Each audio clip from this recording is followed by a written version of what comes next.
For the first 8 years of our marriage, I thought Emily and I had built the kind of life people envied.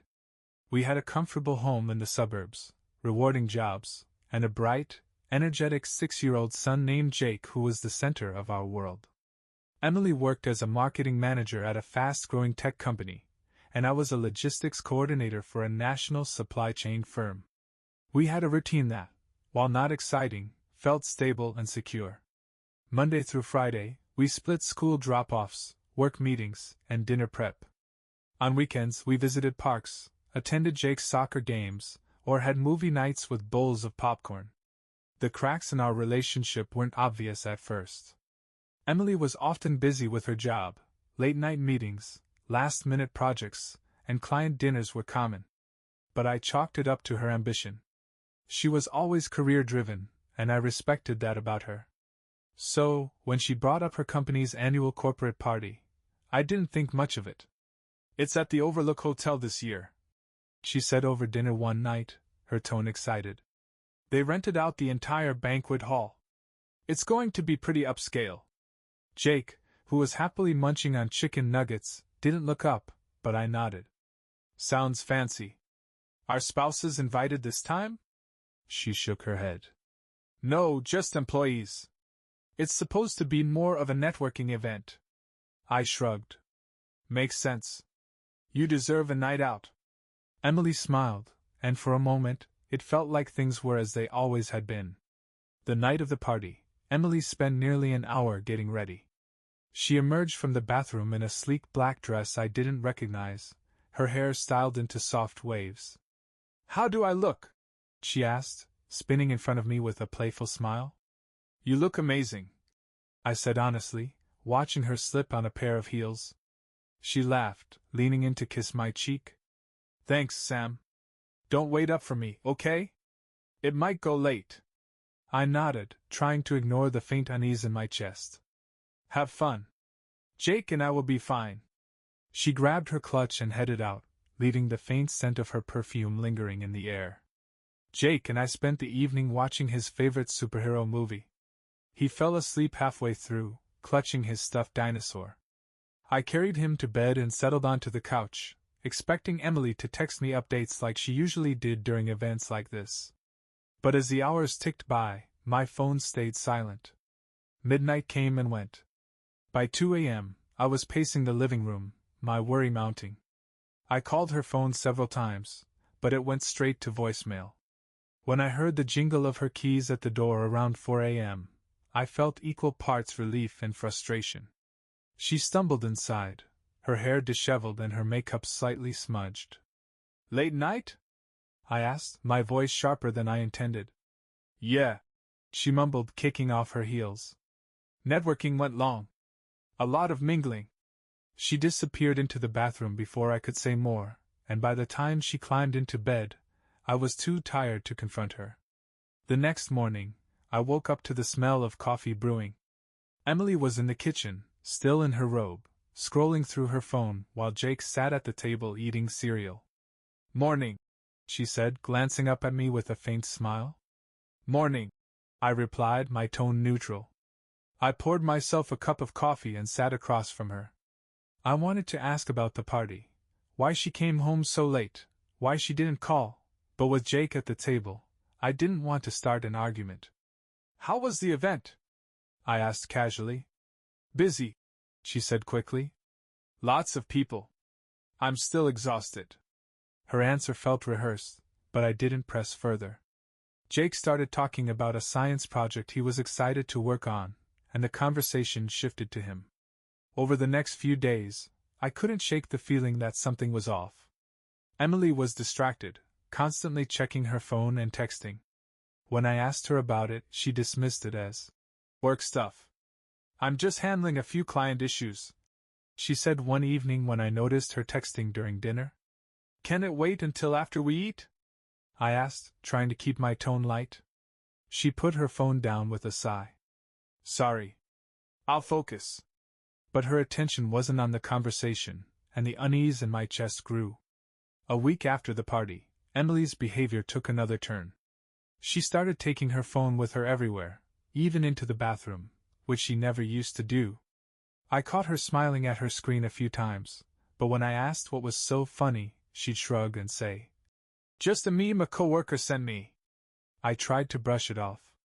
After all, she was busy, and I didn't want to seem paranoid. But deep down, I knew something wasn't right. The breaking point came one evening when Emily was in the shower. Her phone, which she had left on the nightstand for the first time in days, buzzed with a notification. Normally, I wouldn't have thought twice about it, but my curiosity got the better of me. I picked up the phone and saw a message from someone named Steve. "Last night was incredible. I can't stop thinking about you." My stomach dropped. My hands trembled as I scrolled up, reading through their conversation.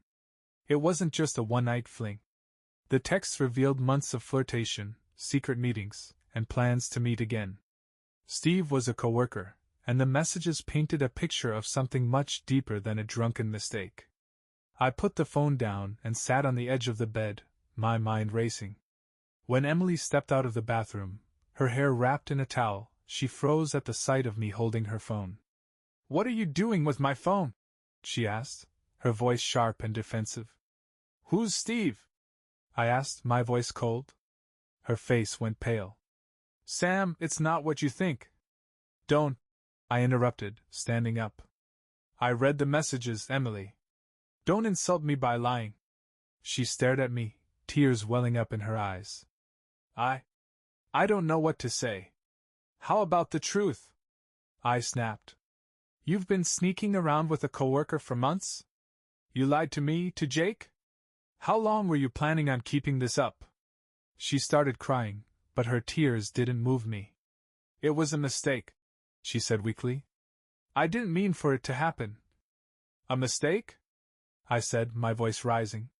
"You don't accidentally text someone about meeting up at a hotel. This wasn't a mistake, Emily. It was a choice." Her sobs grew louder, but I didn't care. "You destroyed everything we built for what? A fling? Was it worth it?" "Please, Sam," she said, reaching for me. "I'll end it. I'll do whatever it takes to fix this." I stepped back, shaking my head. "You can't fix this, Emily. Not this time." I grabbed my car keys and walked out, leaving her crying in the bedroom. I drove aimlessly that night, my thoughts a whirlwind of anger, disbelief, and heartbreak. Every time I closed my eyes, I saw the messages, the casual way Emily had planned her betrayal, and the cold realization that the life I thought we had was a lie. After what felt like hours, I pulled into the driveway of my brother Mike's house. He answered the door in sweatpants and a t-shirt, his expression shifting from annoyance to concern the moment he saw my face. "Sam? What's going on?" "I can't go home right now," I said, my voice cracking. Mike stepped aside, letting me in without a word. Once I was inside, he grabbed a couple of beers from the fridge and sat across from me at the kitchen table. "Start talking," he said simply. I told him everything, the party, the late nights, the messages. By the time I finished, Mike was pacing the kitchen, his fists clenched. "She cheated on you with a coworker?" he said, his voice thick with anger. "What the hell, Sam? After everything you've done for her? I don't even know who she is anymore," I admitted, burying my face in my hands. "And Jake, what am I supposed to tell him? How do I explain this to a 6-year-old? Mike sat back down, his expression softening. "Look, I know this is hell, but you have to think about Jake right now. He deserves stability. If Emily can make a decision like this, can you trust her to provide that?" His words hit me like a punch to the gut. I hadn't even thought about custody yet. The next morning, I returned home, unsure of what I would walk into. The house was quiet when I stepped inside, and for a moment, I thought Emily might have left. But then I heard Jake's laughter coming from the living room. He was watching cartoons, blissfully unaware of the chaos unfolding around him.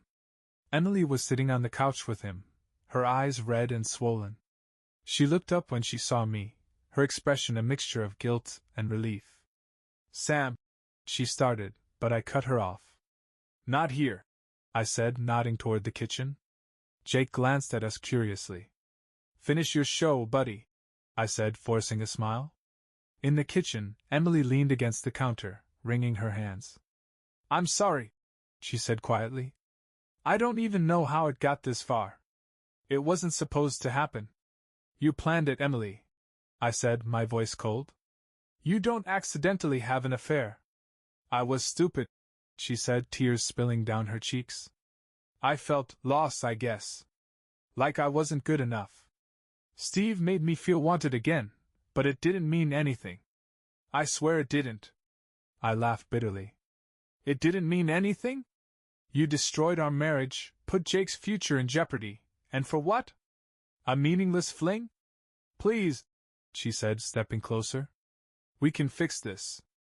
I'll go to therapy, I'll quit my job, whatever it takes. Just don't give up on us." I stepped back, shaking my head. "You gave up on us the second you chose him over your family. I'm filing for divorce, Emily. This is over." I packed a bag that afternoon and took Jake to my parents' house for the weekend. They doted on him while I explained the situation in hushed tones. "Divorce is the only option," my dad said firmly. "She made her choice, and now you have to make yours, for Jake's sake." My mom nodded, her face filled with quiet sadness. "He's a resilient boy," she said. "He'll adjust as long as he knows you love him." Their support gave me strength, but the weight of what lay ahead still felt crushing. Filing for divorce was one of the hardest things I'd ever done.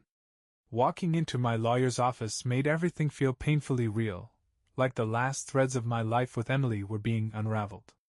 My lawyer, Karen, listened intently as I laid out the situation. I told her about the texts, the affair, and my growing concerns about how this would affect Jake. "Do you have evidence of the affair?" she asked, her pen poised over a legal pad. "Yes," I said, handing over screenshots of the messages between Emily and Steve. I felt a pang of shame as I passed them to her, as though airing this dirty laundry made the betrayal even worse. Karen nodded as she scanned the messages. "This will help your case. Courts take infidelity seriously, especially when it comes to determining custody."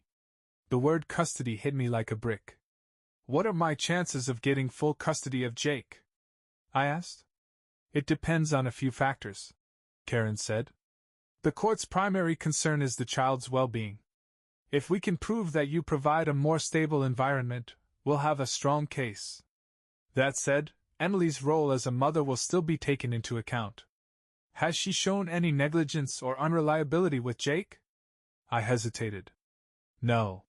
She's always been a good mom to him. But after what she's done, I don't know if I can trust her judgment." Karen gave me a sympathetic look. "We'll focus on what's best for Jake.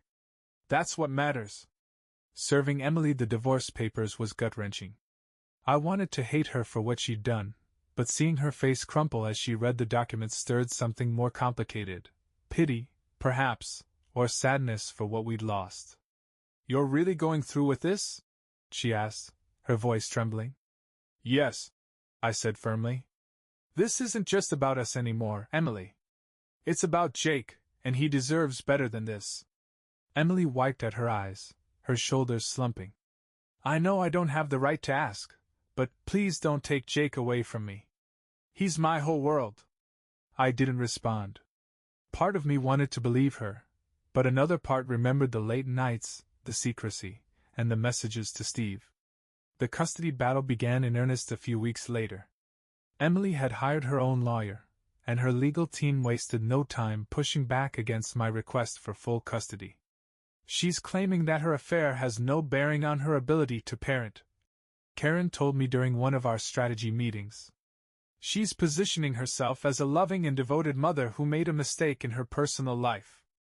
But that mistake destroyed our family," I said, frustration bubbling in my chest. "I understand," Karen said calmly. "And we'll argue that. But the court will prioritize Jake's best interests over anything else. We need to focus on proving that you provide the most stable and nurturing environment for him." To strengthen my case, Karen advised me to gather evidence of my role in Jake's life: photos, receipts from school events, and testimonies from people who knew our family well. Mike was one of the first to step up.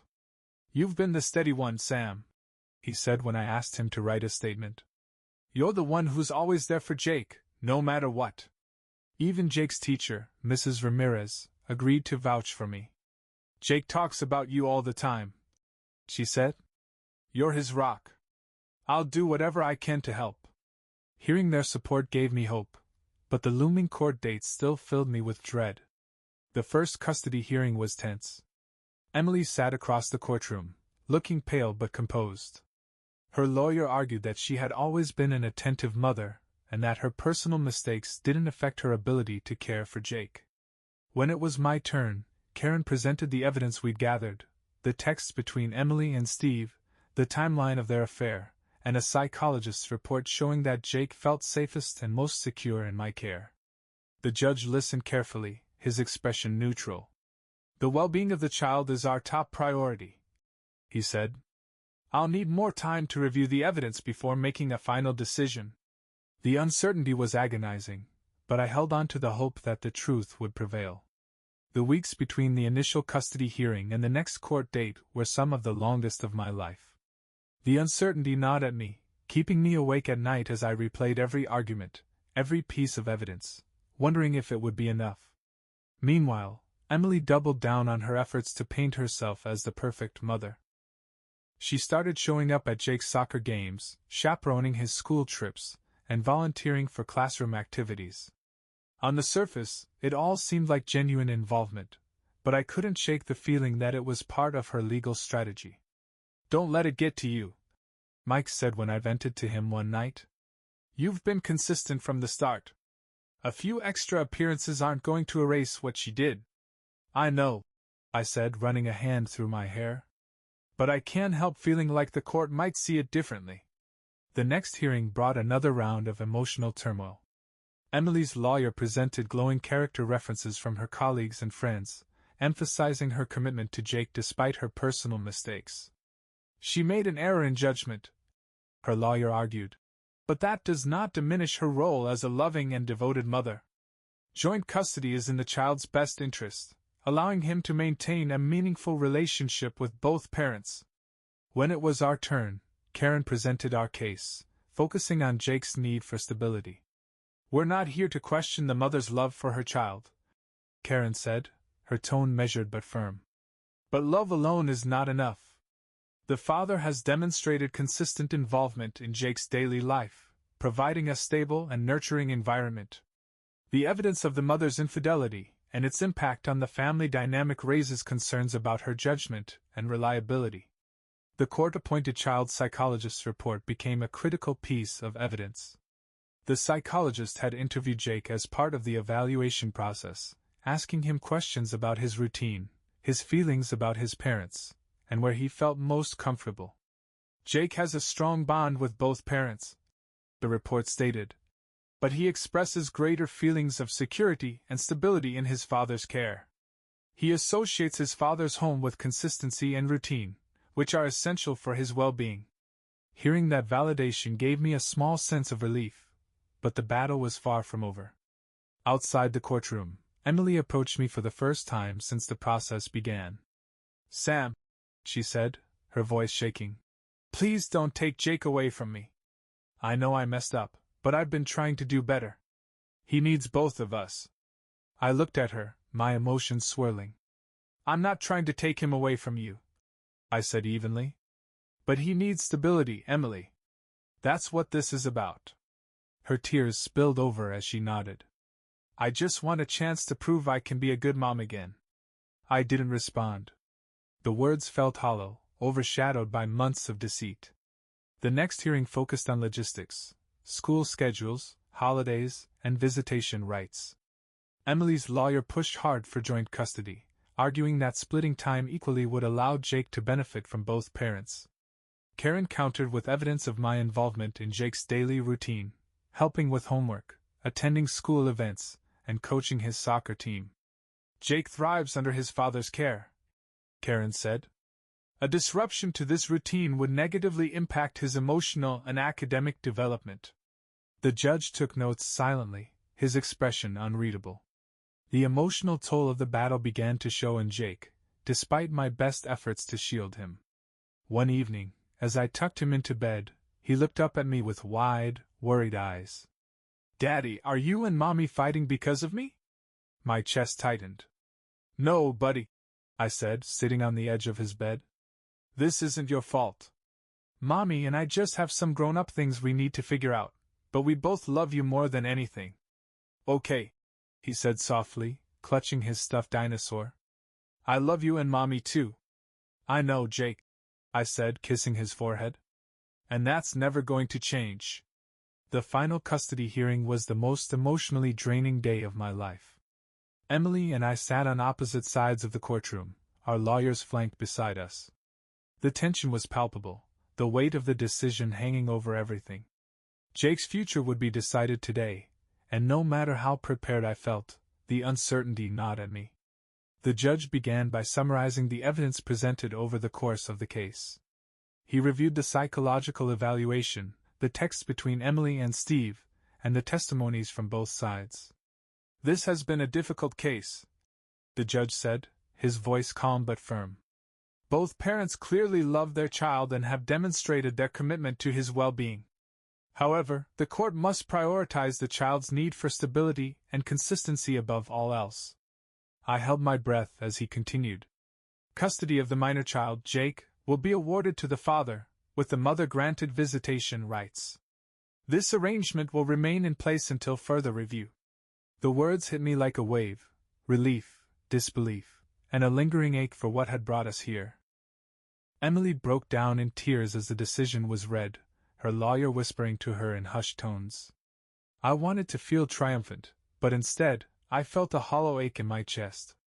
Winning custody wasn't a victory, it was a necessity, one I'd fought for because I believed it was what Jake needed. After the hearing, Emily approached me in the hallway, her face streaked with tears. "Sam," she said, her voice trembling, "please just don't shut me out of Jake's life. I'll do whatever it takes to be a better mom. I promise." I looked at her, the pain in her eyes undeniable.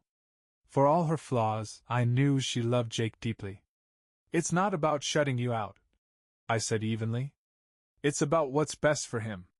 You still have a chance to be in his life, Emily, but it's up to you to prove that you deserve it."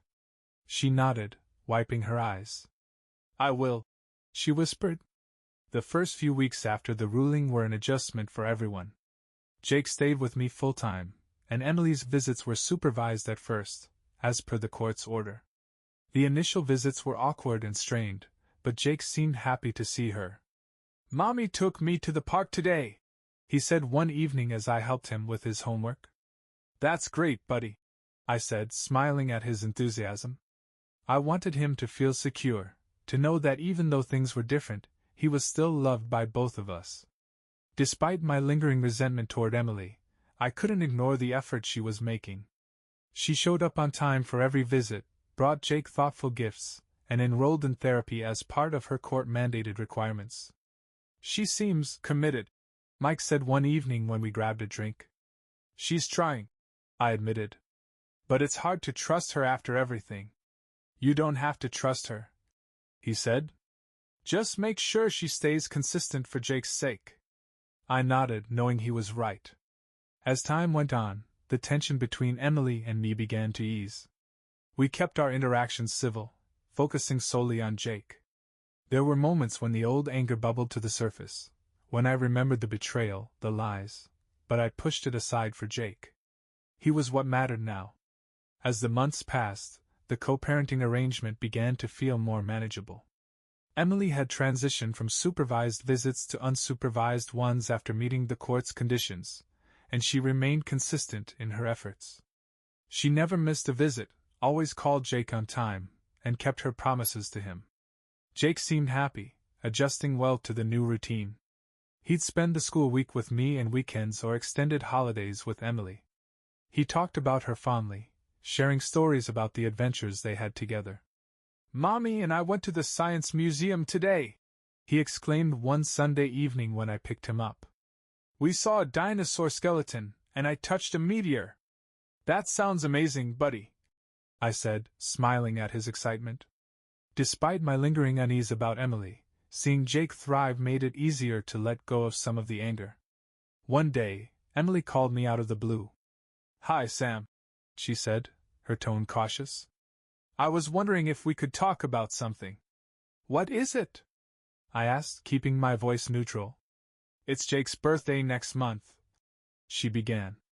"I know it's your weekend with him, but I was thinking maybe we could plan something together? A party, or even just a family day. For him." Her suggestion caught me off guard. The idea of spending extended time with Emily after everything that had happened felt uncomfortable, but I couldn't deny that Jake would love it. "I'll think about it," I said finally. "Thank you," she said softly. That evening, I wrestled with the decision. Mike, as usual, was skeptical. "She's trying to blur the boundaries," he said. "Don't let her manipulate you." "It's not about her," I replied. "It's about Jake. He deserves a good birthday, and if that means spending a few hours with Emily, I can handle it." Mike shrugged. "Just don't let her take advantage of your goodwill." In the end, I agreed to Emily's suggestion. We decided on a small party at a local park, inviting a few of Jake's friends and some family. Emily offered to handle the decorations and the cake, leaving me in charge of activities and snacks. The day of the party, Jake was ecstatic. He ran between his friends and the playground equipment, grinning from ear to ear. "This is the best birthday ever," he declared, his face smudged with frosting. Seeing him so happy made the awkwardness of being around Emily worth it. Toward the end of the party, as Jake opened his gifts, Emily and I stood off to the side, watching him tear into the wrapping paper with unbridled excitement. "You did a great job today," Emily said, glancing at me. "So did you," I admitted reluctantly. Her smile was faint but genuine. "It's nice seeing him so happy." I nodded, my gaze fixed on Jake. "That's all that matters." For a moment, the weight of our history seemed to lift, replaced by a shared pride in the child we'd brought into the world. After Jake's birthday party, something shifted in our dynamic. Emily and I weren't exactly friends, but the animosity that had once defined our interactions seemed to fade. We had found a fragile but functional rhythm, one focused entirely on Jake's happiness. Jake, now 7, was thriving. He loved school, was making new friends, and had taken a keen interest in science after his museum trip with Emily. His favorite pastime was conducting experiments in the kitchen, much to my dismay when flour and food coloring ended up on every surface. "Daddy, do you think I can be a scientist when I grow up?" he asked one evening as we cleaned up a particularly messy baking soda volcano. "Of course you can," I said, smiling. "You can be anything you want." His face lit up, and moments like that reminded me why I had fought so hard to keep our lives stable. Meanwhile, Emily continued to prove that she was serious about staying involved in Jake's life. She started volunteering at his school and even offered to carpool with me on days when work schedules allowed. While I was hesitant at first, the arrangement ended up being convenient, and Jake loved the extra time with both of us. One morning, as we dropped Jake off together, one of the other parents commented, "You two are doing such a great job co-parenting. Jake's lucky to have both of you." I forced a polite smile, but the comment stayed with me. From the outside, it probably looked like we were a team, but the truth was far more complicated. The cracks in our arrangement showed one evening when Emily called unexpectedly. "Jake told me he has a big science fair coming up," she said. "He seemed really excited about it." "He is," I replied. "We've been working on his project all week." There was a pause before she asked, "Would it be okay if I came to the fair? I know it's not my weekend, but I don't want to miss it." Her request felt reasonable, but I couldn't help the irritation that bubbled up. She had already disrupted Jake's life once, and now she was asking for more time on my turf. "Let me think about it," I said curtly. "Sam, I just want to support him," she said, her voice tinged with frustration. "I know," I said, "but I need to make sure this doesn't confuse him. He's just getting used to the routine." Emily sighed but didn't argue further. That night, I found myself torn. Jake would be thrilled to have both of us there, but part of me resented how easily Emily seemed to forget the boundaries we'd set. Mike, ever the skeptic, didn't hold back when I told him about it. "She's testing you," he said. "If you keep giving her more, she'll take it all." "She's not trying to take anything," I argued. "She just wants to be there for Jake." "Yeah, now," Mike said, crossing his arms. "But don't forget why you're in this situation to begin with." His words stung, but they echoed the doubts I couldn't ignore. In the end, I decided to let Emily come to the science fair. When I told her, her relief was palpable. "Thank you, Sam," she said. "This means a lot." "It's for Jake," I said simply. The day of the fair, Jake was over the moon to see both of us in the audience. He proudly explained his project, a homemade lava lamp, and basked in the applause when he won third place. Mommy and Daddy both came, he told one of his classmates, his grin lighting up the room. For Jake, the fair was a triumph, and seeing his happiness made it all worth it. But as Emily and I walked to the car afterward, the unspoken tension lingered between us. Co-parenting was working, but it wasn't without its challenges, and the lines between cooperation and old wounds were harder to navigate than I'd anticipated. Jake's science fair marked another step forward in our co-parenting journey, but it also highlighted just how delicate the arrangement was. Emily and I had managed to find a balance, but moments like the fair reminded me that our history was still a shadow over everything. Jake, of course, was blissfully unaware of the tension. After his win, he spent the next week telling anyone who would listen about his lava lamp project. "Mommy said she's going to help me make a bigger one next time," he said one evening as I helped him with homework.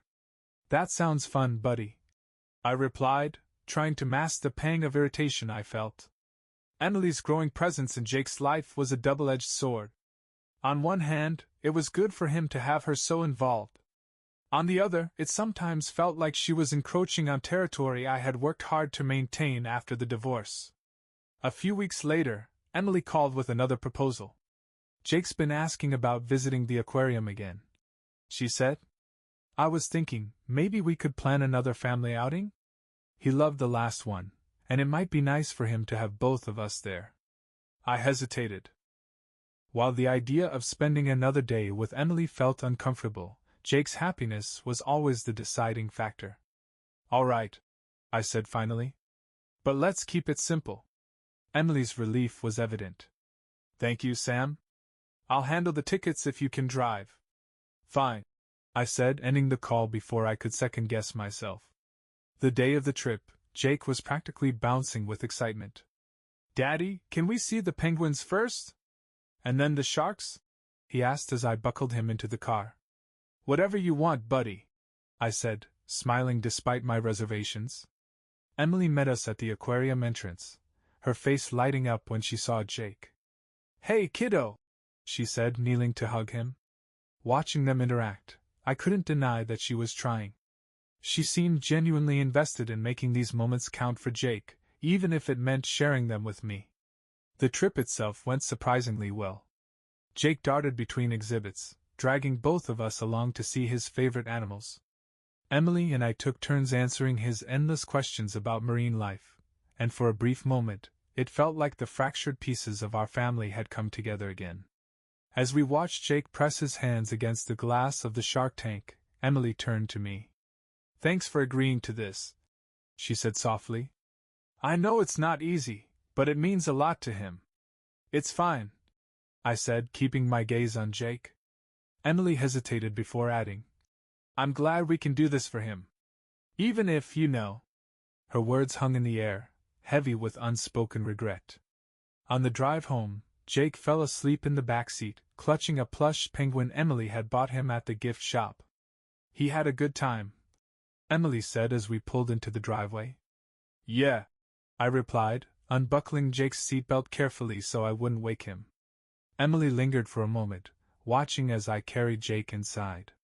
"Good night, Sam," she said softly before leaving. I didn't respond, too tired to dissect the emotions the day had stirred up. After the aquarium trip, Jake seemed happier than ever. He talked about the sharks, the jellyfish, and the penguins for days, sharing every detail with his friends and teachers. His joy made the effort worth it, even if spending time with Emily reopened wounds I'd tried hard to heal. Still, I couldn't ignore how well we worked together as parents during those outings. Despite everything, we had managed to create moments of normalcy for Jake, and that realization both comforted and unsettled me. Emily began suggesting more activities for us to do as a trio. Some I agreed to, like taking Jake to a pumpkin patch for Halloween or attending his school play, but others I turned down, worried it might blur the lines too much. Jake needs to understand that things are different now, I told her during one of our conversations. I know, she said, her tone careful.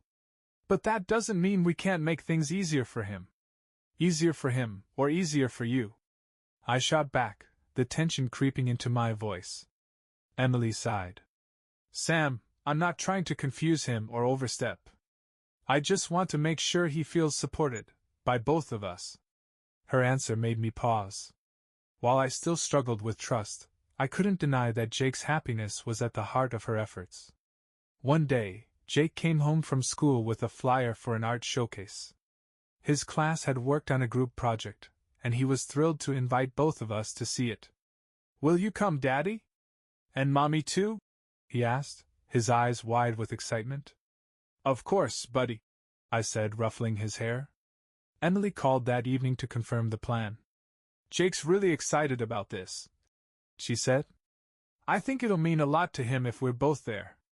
I'll be there, I said simply. The showcase was held in the school gym, where rows of colorful posters and sculptures filled the space. Jake's project, a papier-mâché solar system, was front and center, and he eagerly pulled us over to show it off. This is the sun, he said, pointing to the bright yellow sphere in the middle. And these are the planets. I painted Jupiter all by myself. You did an amazing job, Jake, Emily said, kneeling beside him. I'm so proud of you, buddy, I added. Jake grinned, clearly basking in our praise. For a moment, it felt like we were just another family celebrating a child's achievement. As the evening wound down, Emily suggested we go out for ice cream to celebrate. Jake's eyes lit up, and I didn't have the heart to say no. At the ice cream parlor, Jake chatted nonstop, switching between topics as he devoured a bowl of chocolate fudge. Emily and I exchanged a few polite comments, but most of our focus stayed on Jake. When we dropped Emily off at her car afterward, she turned to me and said, Thanks for coming tonight. I know it's not easy, but it means a lot to him. It's not about me or you, I replied. It's about Jake. She nodded, a faint smile on her lips. That's what I keep telling myself too. That night, after Jake was asleep, I sat alone in the living room, reflecting on the day. I couldn't deny that co-parenting with Emily had its moments of success, but it also stirred up emotions I'd tried to bury. Forgiveness still felt out of reach, but at least we were making progress where it mattered most, for Jake. As the months went on, the pattern of co-parenting began to feel more natural. Jake was thriving, excelling in school, making new friends, and constantly finding new interests to explore. His happiness made the effort worth it, but the emotional toll of maintaining a cordial relationship with Emily was undeniable. One evening, after dropping Jake off at home, Emily called me. Sam, she said, her tone hesitant, I've been thinking about doing something special for Jake over the holidays. Maybe a trip to see my parents? My chest tightened. Emily's parents lived in a neighboring state, a few hours away. While they'd always been kind to me and adored Jake, the thought of him being away from me for an entire week made me uneasy. For how long? I asked, trying to keep my tone neutral. Just a few days, she replied. I think it would be good for him to spend time with his grandparents. He talks about them all the time. I hesitated. I'll need to think about it. Emily's sigh on the other end of the line was soft but resigned. Okay. Let me know. I spent the next few days wrestling with the decision. Mike, as usual, had strong opinions. I wouldn't let her take him, he said. She's already getting more time than she deserves. Why give her an inch? It's not about her, I countered. It's about Jake. He loves his grandparents, and they're good people. I don't want to punish him because of what she did. Mike shrugged, clearly unconvinced. Just don't let her walk all over you. Ultimately, I decided to let Jake go. When I told Emily, her gratitude was evident. Thank you, Sam, she said. I promise I'll keep him safe and stick to the schedule. You'd better, I replied, my tone firm. Jake was thrilled when we told him about the trip. I get to see Grandpa and Grandma? He asked, his eyes lighting up. That's right, buddy, I said, ruffling his hair. And you'll have a great time. The week Jake was away felt like an eternity. Emily sent regular updates, photos of Jake fishing with his grandpa, baking cookies with his grandma, and playing with his cousins, but the house felt unbearably quiet without him. When he finally came home, he ran into my arms, grinning from ear to ear. Daddy, I caught a fish this big, he said, holding his arms wide apart. That's amazing, buddy, I said, hugging him tightly. Mommy said we might go back next summer. That sounds great, I said, forcing a smile. Seeing Jake so happy eased some of my worries, but it didn't erase the unease of letting him go. Emily's efforts continued to show, but I couldn't shake the lingering mistrust. While she had proven herself as a mother, the betrayal still cast a shadow over every interaction. One evening, as we coordinated schedules, Emily surprised me with an apology. I know I've made a lot of mistakes, she said quietly, and I know you'll probably never forgive me. But I'm grateful that you've let me stay a part of Jake's life. It means everything to me. Her words caught me off guard. I didn't know how to respond, so I simply said, It's for Jake. She nodded, her expression tinged with sadness. I know. And I'll keep doing my best for him. The years rolled by, and Jake continued to grow into a bright and compassionate kid. By the time he turned 10, he had developed a knack for art and science, often combining the two in projects that left me amazed. One evening, as he worked on building a model of a rocket ship in the living room, he asked a question that caught me off guard. Daddy, why don't you and Mommy live together anymore? I paused, setting down the laundry basket I was holding. Why do you ask, buddy? He shrugged, not looking up from his project. Other kids have their mommies and daddies in the same house. Like Ryan at school. But we don't. The innocence in his voice tugged at my heart. Well, I began carefully. Sometimes grown-ups decide it's better for them to live in different houses. But that doesn't change how much we both love you. Mommy and I just want what's best for you. Jake nodded thoughtfully. Okay. I love you both too. Hearing him say that filled me with both pride and sadness. He was handling the situation better than I ever could have expected, but I hated that he even had to. Emily remained consistent in her role as a co-parent, and I couldn't deny the effort she had put into rebuilding her relationship with Jake. She attended every parent-teacher conference, chaperoned field trips, and even started volunteering at his art club. Mommy helped me with my drawing today, Jake told me one afternoon. She said I'm really good at shading. That's awesome, buddy, I said, ruffling his hair. Moments like that reminded me of why I had allowed Emily to stay so involved. While I still struggled with forgiveness, her commitment to Jake was undeniable. One weekend, during a family outing to the park, something Jake had begged for, Emily brought up a topic I hadn't expected. Have you thought about the holidays this year? She asked as we watched Jake climb the monkey bars. Not really, I admitted. Why?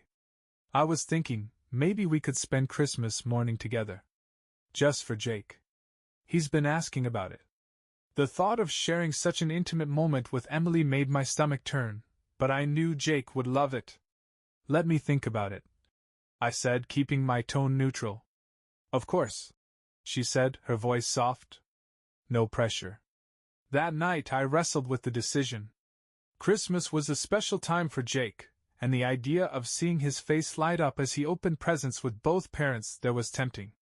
But I couldn't ignore the boundaries I'd worked so hard to maintain. In the end, I decided to compromise. Emily and I would celebrate Christmas morning together at my house, but only for a couple of hours. Afterward, she could take Jake for the rest of the day. When I told her, she seemed genuinely grateful. Thank you, Sam. This will mean a lot to him. On Christmas morning, Jake woke up early, bouncing with excitement as he tore into his gifts. Emily arrived shortly after, and for a few hours, it felt almost normal. We laughed at Jake's over-the-top reactions to his presents and helped him assemble a complicated Lego set. As Emily packed up to leave with Jake, she turned to me. Thank you for letting me be here, she said. I know this isn't easy for you.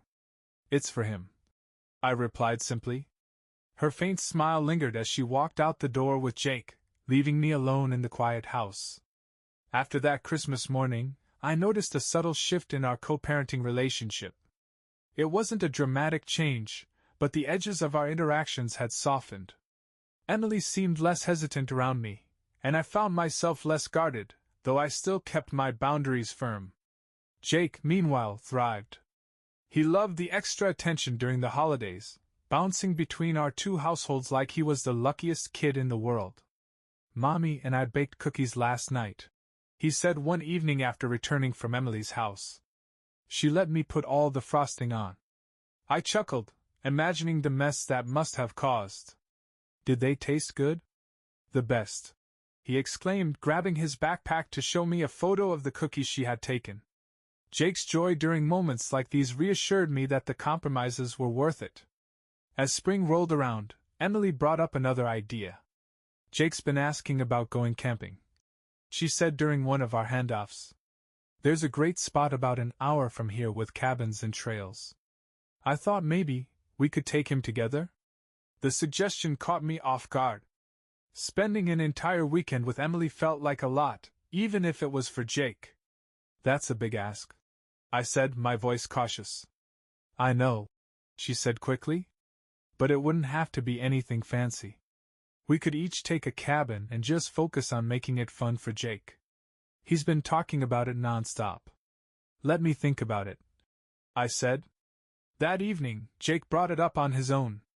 Daddy, did Mommy tell you about camping? I really want to go. I've never been before, but I saw a video about it in school, and it looked so cool. His enthusiasm was infectious, and despite my reservations, I found myself agreeing. All right, buddy, I said, smiling. We'll make it happen. Jake's cheer was loud enough to wake the neighbors. The camping trip turned out to be surprisingly smooth. Jake loved exploring the trails, collecting rocks, and learning how to build a fire. Emily and I kept the focus on him, working together seamlessly as we navigated the weekend.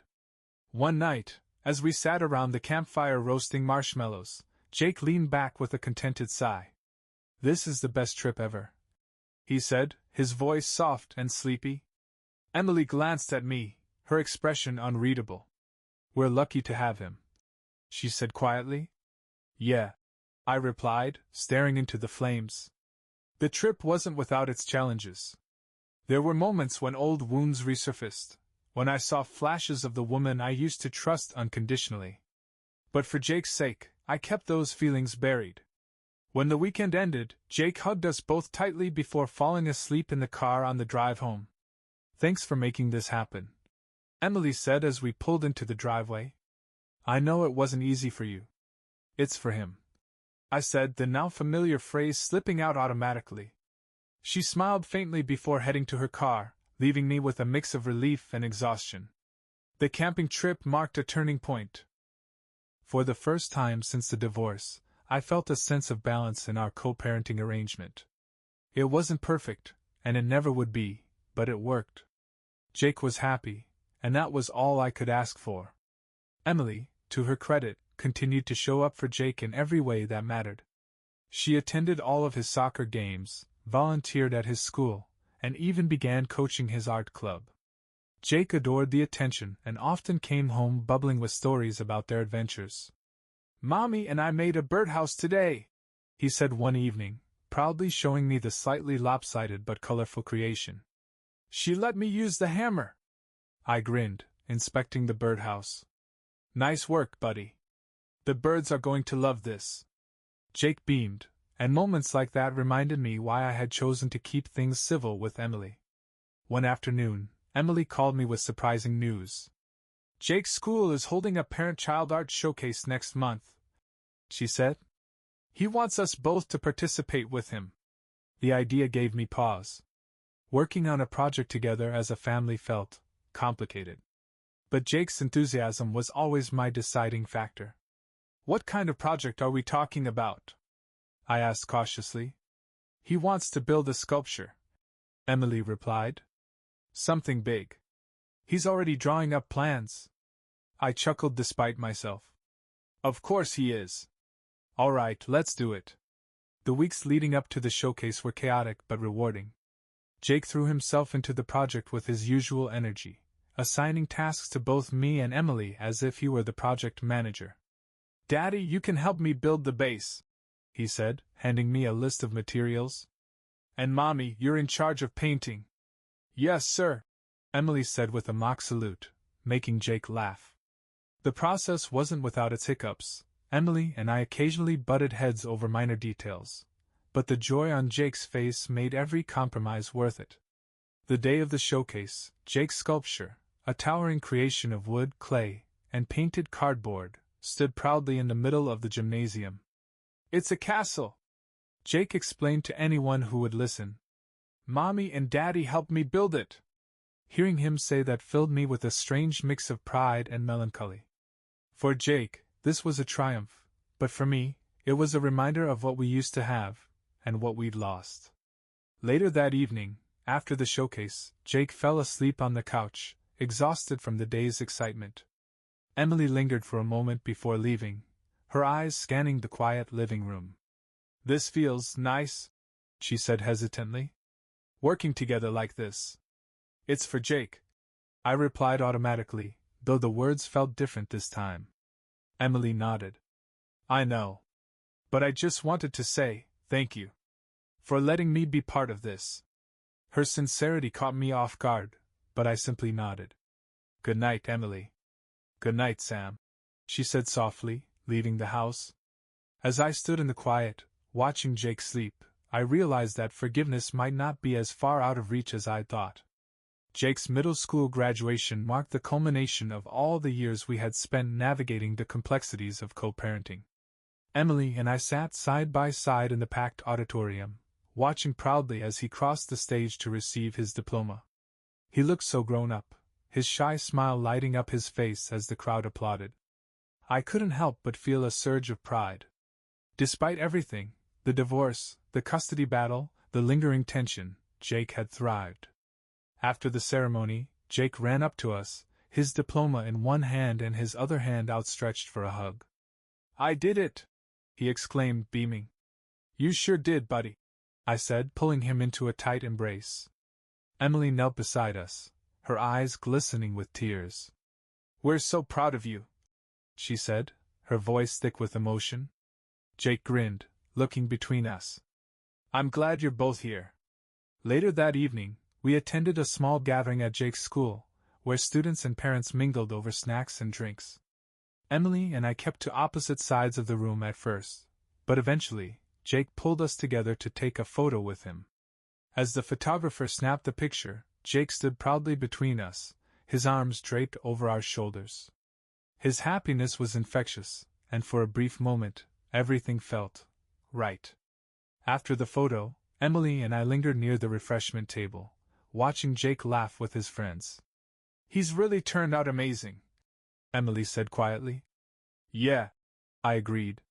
Better than I ever could have imagined. She hesitated before adding, That's because of you, Sam. You've been his rock through all of this. I glanced at her, surprised by the admission. You've done your part too, I said, meaning it. Emily smiled faintly, her gaze still fixed on Jake. Thank you? For everything. I know I don't deserve it, but I'm grateful.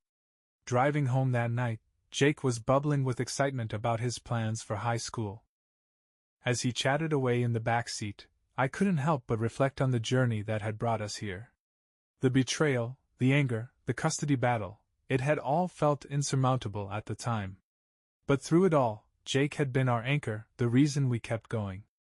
Emily and I would never be what we once were, but we had found a way to coexist. For Jake, We had built something strong out of the ashes of what we had lost. As I tucked Jake into bed that night, he hugged me tightly. "Good night, Daddy. I love you." "I love you too, buddy," I said, kissing his forehead. In the quiet of the living room, I sat alone, reflecting on the peace I had finally found. Forgiveness hadn't come easily, but it had come, not for Emily's sake, but for my own. Jake had been my guiding light, and because of him, I had learned that sometimes, the hardest battles lead to the brightest new beginnings.